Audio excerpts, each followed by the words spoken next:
Hello बच्चों, कैसे हैं आप सब लोग। आज जो हम चैप्टर के बारे में सीखने वाले हैं उसको बोलते हैं अर्थमेटिक प्रोग्रेशन। क्लास 10th का एक मोस्ट इंपॉर्टेंट चैप्टर है जो क्लास 11th में भी इससे बड़े पैमाने पे आने वाला है।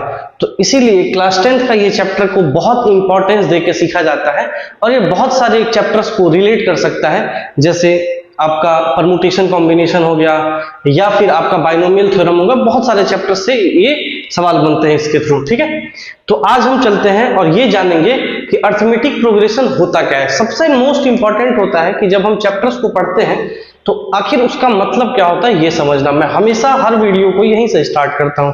तो चलिए देखते हैं कि अर्थमेटिक प्रोग्रेशन आखिर होता क्या है। मैं आपको पहले समझाता हूं डेफिनेशन, उसके बाद से मैं आपको एग्जाम्पल के थ्रू भी समझाऊंगा।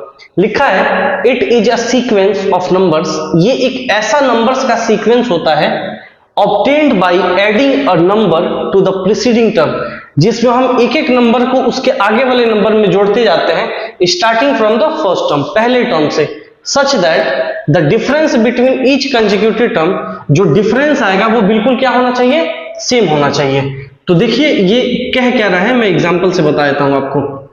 एपी लिखने का सबसे इंपॉर्टेंट होता है कि अर्थमेटिक प्रोग्रेशन लिखा कैसे जाता है कि एक फिक्स टर्म में अगर हम एक अलग टर्म, कोई भी एक नंबर अगर हम पहले वाले टर्म में ऐड कर दें, फिर दूसरे वाले टर्म में वही नंबर, तो पहले वाला ये है, इसी में हम दूसरा नंबर ऐड करें, या फिर इसके जस्ट बाद वाले में ये है नंबर, इसी में एक और फिक्स टर्म ऐड करते जाएं, तो एक खास क्या होता है, सीरीज मिलता है, जिसको हम क्या बोलते हैं, अर्थमेटिक प्रोग्रेशन बोलते हैं। इसका एक और खासियत होता है कि अगर हम बाद वाले में से पहले वाले नंबर को घटाएं तो फिक्स्ड डिफरेंस मिलना चाहिए। अगर हम बाद वाले में से पहले नंबर को घटाएं तो फिक्स्ड डिफरेंस मिलना चाहिए। तो ऐसे एपी क्या बना, A plus D, A plus 2d, A plus 3d and last term क्या होगा, a प्लस n-1, क्योंकि हम n नहीं लिखेंगे क्योंकि एक हम लिखे हुए हैं, n-1d। ये हमारा क्या हो गया, एपी हो गया। समझ आ गया।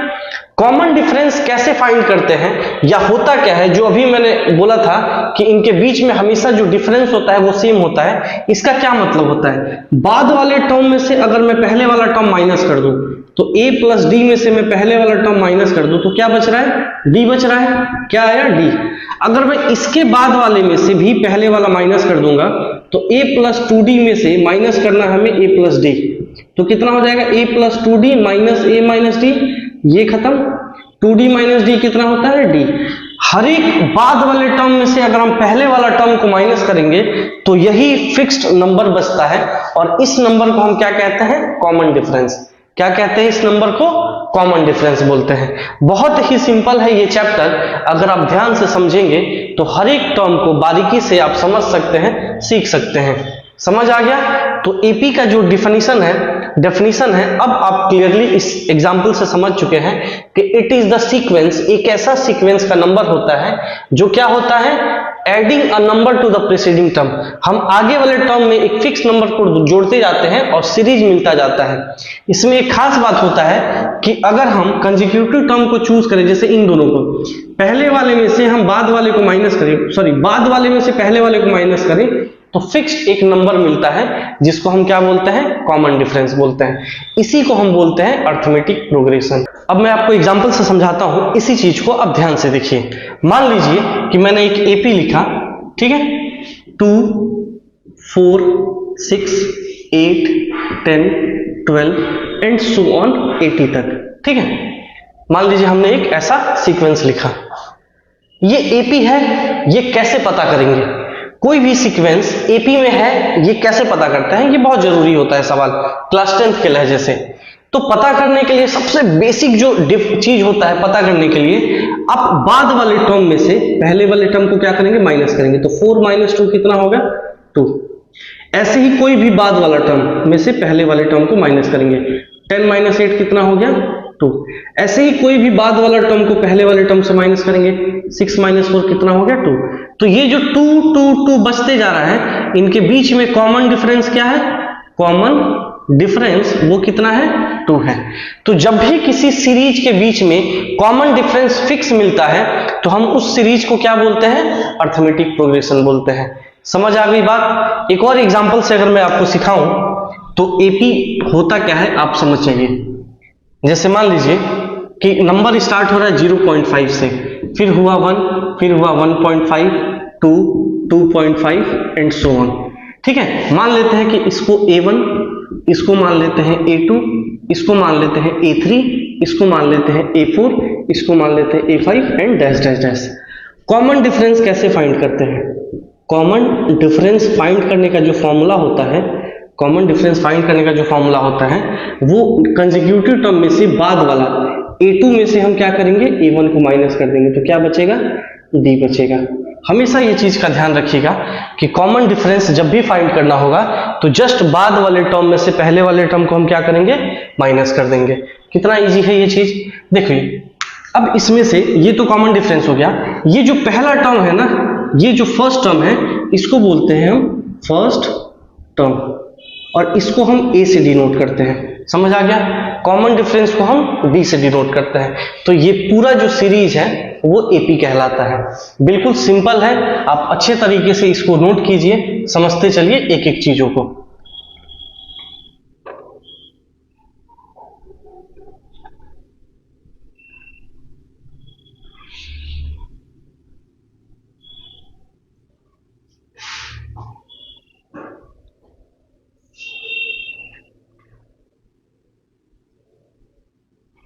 अब हम बात करते हैं कि जनरल टर्म ऑफ एपी कैसे लिखते हैं। General term of an AP लिखते कैसे हैं, तो मैंने आपको अभी सिखाया कि अगर हम एक ए नंबर से स्टार्ट करेंगे तो दूसरे नंबर में एक फिक्स्ड टर्म जोड़ते हैं, ऐसे ही तीसरे नंबर में फिर एक फिक्स्ड टर्म जोड़ते हैं, तो इसमें अब जोड़ेंगे फिक्स्ड टर्म, कितना हो गया 2D। अब जस्ट कंसेक्यूटिव लिखना है तो इसमें एक और फिक्स्ड टर्म जोड़ देंगे जो हम शुरू से चूज किया है, वो कितना हो गया 3D। ऐसे करते करते हम क्या लिखेंगे, ये ए है, सॉरी इसको आप ठीक कर लीजिए, a प्लस 3D है। ऐसे ही आएगा, लास्ट टर्म क्या आएगा a प्लस, यहाँ पे देखिए हमने a d यहाँ पे नहीं है, तो जो हम n लिखेंगे वो n-1 d हो जाएगा। अब इसको हम क्या बोलते हैं, ये ध्यान से देखिए, इसको हम बोलते हैं an, या फिर इसी को बोलते हैं लास्ट टर्म, या फिर इसी को बोलते हैं जनरल टर्म। क्या बोलते हैं, जनरल टर्म। ये जो नंबर होता है फर्स्ट नंबर, इसको बोलते हैं फर्स्ट टर्म। ठीक है, कॉमन डिफरेंस कैसे फाइंड करना है, तो हम लिखेंगे a2 माइनस a1, वो कितना होगा a plus D minus D, sorry a, ये a से a कटा और क्या आ जाएगा हमारा कॉमन डिफरेंस आ जाएगा। समझ आ गया? इसी सीरीज को हम क्या बोलते हैं, एपी बोलते हैं। लिखने का जो तरीका होता है एपी वो ये होता है। होप सो आपको इतना समझ आ गया होगा। अब हम चलते हैं क्वेश्चन की तरफ। सबसे मोस्ट इजीएस्ट में आपको क्वेश्चन चूज करके दिखाऊं तो क्वेश्चन क्या बोल रहा है, आप देखिए, an AP has a first term 3, an AP has a first term 3, comma common difference 4, common difference 4, find the third and fifth term of AP, find the third and fifth term of AP। Clear? ये question है, अब ध्यान से देखिए solve कैसे करते हैं, मैं आपको एकदम इजीली वे में सिखाता हूं। सॉल्व कैसे करते हैं, देखिए पहले तो सॉल्व करने का सबसे पहला जो रूल होता है, कोई भी क्वेश्चन आप अटेम्प्ट कीजिए, सबसे पहला जो रूल होता है कि जो जो दिया है उसको नोट करना। क्या दिया है, किसी एपी का फर्स्ट टर्म को ए से डिनोट करते हैं, वो 3 दे दिया है। कॉमन डिफरेंस डी जो है वो 4 दे दिया है। तो आपको थर्ड टर्म बताना है। क्या बताना है, टर्म बताना है। तो जनरल टर्म मैंने आपको बताया था लिखना, जनरल टर्म का अभी मैंने फॉर्मूला बताया था, कितना होता है an इजिकल टू क्या होता है a plus n-1 into D. ठीक है, अब यही a3 निकालना है ना, हमें थर्ड टर्म निकालना है, मतलब n के जगह पे क्या आ जाएगा, n इजिकल टू 3 आ जाएगा। क्या लिखेंगे, पुट n इजिकल टू 3। तो इसी में हम क्या लिखेंगे, a ए की जगह पे क्या लिखेंगे 3 प्लस एन की जगह पे 3 माइनस 1 इंटू डी, डी कितना है हमारा 4 है, तो आंसर कितना आ गया 3 प्लस 2 इंटू 4, आंसर आ गया 3 प्लस 8 और क्या आ गया 11। कितना सिंपल है। अगर यही आपसे पूछ रहा है कि फिफ्थ टर्म बताओ, क्या पूछ रहा है फिफ्थ टर्म बताओ, तो अब हम क्या करेंगे इसी जनरल टर्म से, जब भी टर्म की बात करें तो हम टर्म के फॉर्मूले सॉल्व करते हैं। हमें क्या निकालना है फिफ्थ टर्म मतलब a5 निकालना है, ये जो है यही n है, तो हम इस फॉर्मूले में a की जगह पे 3 डालेंगे, क्योंकि ap वही है तो ap का सीरीज फर्स्ट टर्म चेंज नहीं होगा, कॉमन डिफरेंस चेंज नहीं होगा, तो n क्या है 5 डालेंगे माइनस 1 इंटू 4, तो ये हो गया 3 प्लस 4 इंटू 4, आंसर आ गया 3 प्लस 16 और ये कितना होता है 19 होता है। तो ऐसे करके हम अगर a पता हो और d पता हो तो हम किसी भी AP का कोई सा भी टर्म फाइंड कर सकते हैं। अगर यहाँ पे पूछता कि AP का a100th टर्म बताओ, कि कोई भी AP लिखा है 3 7 फिर 11 फिर 15 डैश डैश डैश, तो इसका 100वां टर्म क्या होगा, तो हम उसको भी आराम से फाइंड कर सकते हैं। इसीलिए इसको बोला जाता है कि ये जादू वाला चैप्टर है। क्या है जादू वाला चैप्टर है, क्योंकि आगे का 500 1000 जो हम इमेजिन भी नहीं कर सकते हैं वो टर्म भी हम कैलकुलेट कर सकते हैं। समझ आ गया इतना, तो चलते हैं दूसरे क्वेश्चन पे। अभी हम छोटे छोटे सारे क्वेश्चंस करेंगे कि आपको चैप्टर में थोड़ा इंटरेस्ट लगने लगे और मन लगने लगे, फिर हम इससे बड़ा बड़ा क्वेश्चंस भी अटेम्प्ट करेंगे। देखिए बच्चों, जब भी इस टाइप के क्वेश्चंस आए, देखिए बच्चों जब भी इस टाइप के क्वेश्चंस आए तो उसको सॉल्व कैसे करते हैं। बहुत ही सिंपल तरीका होता है सॉल्व करने का। सबसे पहले जो जो क्वेश्चन में दिया है मार्क करेंगे कि एन AP है जो कॉमन डिफरेंस D, तो D क्या हो गया 2 हो गया। कह रहा है कि लास्ट टर्म जो है वो 24 दिया हुआ है, तो आप बताओ T4, मतलब चौथा टर्म आपको बताना है। तो बहुत सिंपल है, चौथा टर्म बताने के लिए क्या करेंगे, जो लास्ट टर्म है वही पहला टर्म बन जाता है, माइनस n की जगह पे क्या आएगा 4 माइनस 1 इंटू डी हमारा क्या है 2 है, तो ये हो गया 24 माइनस 3 इंटू 2 24 माइनस 6, आंसर क्या आ गया हमारा 18 आ गया। तो पीछे से चौथा टर्म क्या है 18 है। बहुत ही सिंपल है ये सारा तरीका, आप अच्छे से अगर पढ़ेंगे तो फाइंड कर सकते। अभी मैंने आपको क्वेश्चन करवाया तो वहां पे पूछा था कि पीछे से बताओ, हम हमेशा a प्लस a से स्टार्ट करते हैं फर्स्ट टर्म से, कई बार क्वेश्चन लास्ट टर्म से पूछ देता है, तो उसके लिए क्या फॉर्मूला होता है nth टर्म फाइंड करने का लास्ट टर्म से,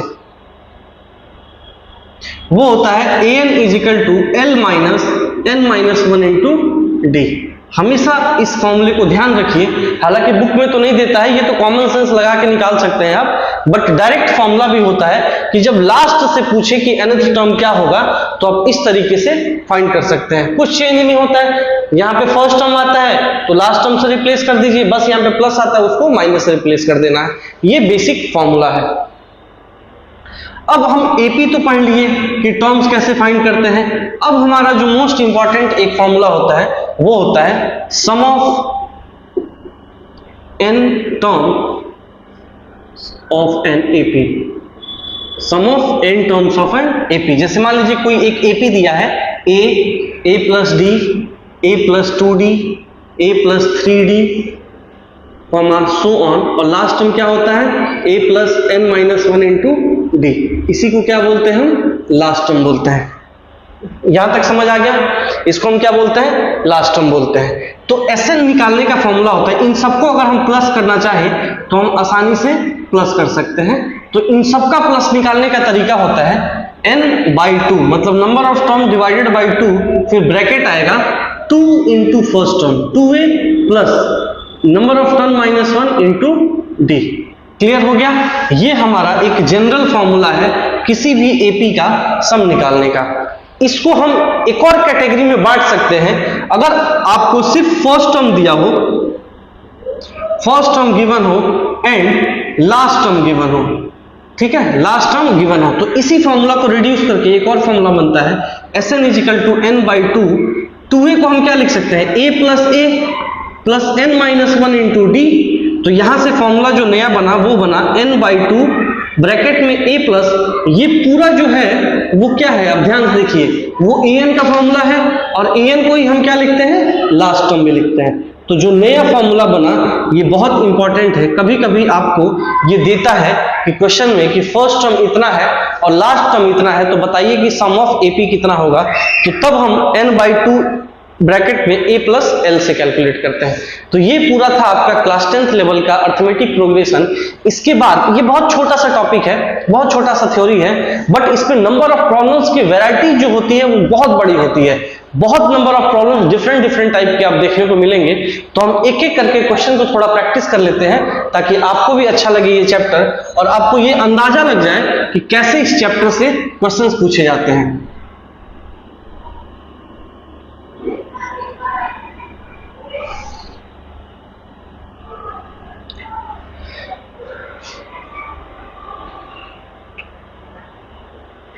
मैं आपको इतना बता सकता हूं कि जो मैं यहां पे फॉर्मूला लिख रहा हूं, अब मैं आपको एक मैथ्स का जादू बताता हूं कि शॉर्टकट या फिर फॉर्मूला को याद करके कैसे हम किसी भी बड़े से बड़े प्रॉब्लम्स को अटेंड कर सकते हैं, ये मैं आपको सिखाता हूं। तो पहले मैं जितना भी एपी का फॉर्मूला होता है वो मैं यहां पे नोट करता हूं। सबसे पहला कॉमन डिफरेंस फाइंड करने क्या फॉर्मूला होता है, a2 माइनस a1।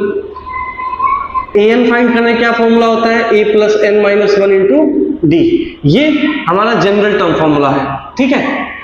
अगर जनरल टर्म हमें फाइंड करना है लास्ट से, तो L minus n minus 1 into D. Clear? ये सब क्या है, हमारा इंपॉर्टेंट फॉर्मूला है। अगर हमें sum of term of AP find करना हो तो होता है n/2 2a plus n minus 1 into D. अगर इसी का जनरलाइज फॉर्म निकालना हो, जब लास्ट टर्म पता हो और फर्स्ट टर्म पता हो, तो a प्लस क्या होता है, l होता है। इसी 5 फॉर्मूले से हम एपी का हर एक क्वेश्चन क्लास 10 का सॉल्व कर सकते हैं, चाहे वो बोर्ड्स का हो, चाहे वो एनसीईआरटी का हो, चाहे वो एमएल अग्रवाल का हो। किसी भी बुक का आप लेके आइए, मैं सिर्फ इसी फॉर्मूले को देख करके आपको सारा फॉर्मूला, इस पूरे चैप्टर का यही फॉर्मूला है और इसी फॉर्मूले की हेल्प से कोई बड़ा से बड़ा क्वेश्चन को हम सॉल्व कर सकते हैं। चलिए तो अब देखते हैं कि हम कैसे सॉल्व करते हैं प्रॉब्लम्स को।